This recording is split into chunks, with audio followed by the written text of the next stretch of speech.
আজকে আমাদের এই সমাজে যারা একটু মানসিক বিকারগ্রস্ত যে মানুষরা আছে তাদের জন্য আজকে অনেক বেশি অনিরাপদ হয়ে পড়েছে আমাদের আজকের এই রাস্তাঘাট। এখন আপনারা দেখছেন সে একই ঘটনা আমাদের এই বিশ্ববিদ্যালয়ে ঘটে গিয়েছে, যে বিশ্ববিদ্যালয় যেখানে মেধার চর্চা হয়, বলা হয় যে মেধাবীরা এইখানে থাকেন, সেই বিশ্ববিদ্যালয়ে আমরা দেখলাম একজন মানসিক বিকারগ্রস্ত মানুষকে তার জীবন দিতে হয়েছে। সে একই ঘটনা আপনারা জাহাঙ্গীরনগর বিশ্ববিদ্যালয়ে দেখেছেন, সেই ঘটনা।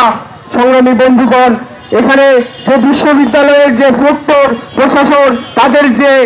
এখানকার যে তাদের অবস্থা সেটাও আপনারা বক্তাদের মুখ থেকে শুনেছেন। এই যে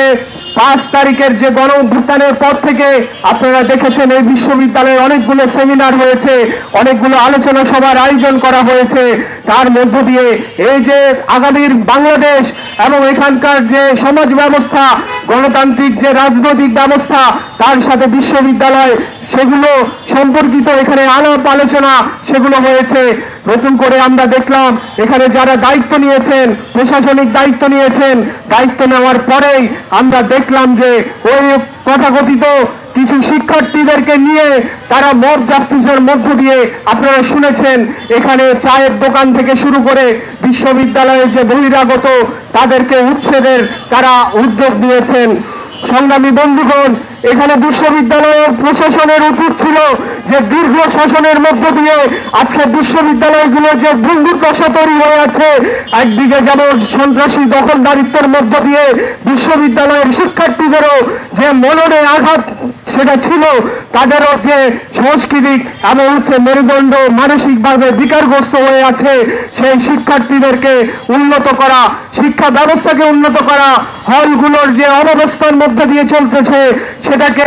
একটা পুনর্বাসন করা এবং সে ব্যবস্থাগুলোর উন্নয়ন ঘটানো। কিন্তু আমরা দেখলাম ওই প্রশাসন কি করছে, একদিকে এখানে বহিরাগত নাম করে, যেটা বিশ্ববিদ্যালয়ের সাথে সংগতিপূর্ণ না, কিন্তু এটার নাম করে এখানে মানুষের চলাচলের বাধাগ্রস্ত করা এবং এখানকার যে মানুষের মুক্তিযুদ্ধের যে চিন্তা, মানুষের সাথে যে গণতান্ত্রিক যে সম্পর্ক এবং মানুষের সাথে মানুষের যে তথ্যের আদান প্রদানের জায়গা সেটাকে সংকুচিত করা, সেটাকে বন্ধ করার চক্রান্ত সেটা করা হচ্ছে। সংগ্রামী বন্ধুগণ, আপনারা জানেন যে আমাদের এই যে রাষ্ট্র ব্যবস্থা সেটার মধ্য দিয়ে কিন্তু আজকে দীর্ঘ শাসনের মধ্য দিয়ে আজকে মানুষের মননে এবং রাষ্ট্রীয় ব্যবস্থার মধ্য দিয়ে যে ফেসিবাদী স্বৈরাচারী কাঠামো এখানে তৈরি করা হয়েছে, তার কোনো আমরা এখন পর্যন্ত উচ্ছেদ তো হয়েছে, কিন্তু যে পরিবর্তন, সেই পরিবর্তনের কোনো ধরনের উদ্যোগ বা কোনো ধরনের যে এখানে যে ব্যবস্থা সেটা আমরা দেখতে পাচ্ছি না। সংগ্রামী বন্ধুগণ, আমাদের এই বিশ্ববিদ্যালয় আমরা যদি ধরি আমাদের এই সমাজ থেকে বিচ্ছিন্ন না, আমাদের রাষ্ট্র থেকে বিচ্ছিন্ন না, তাইলে এই যে বিশ্ববিদ্যালয় সেখানে কেন রাজনীতি থাকবে না, সেখানে কেন মুক্তিযুদ্ধের চিন্তা থাকবে না, সেখানে কেন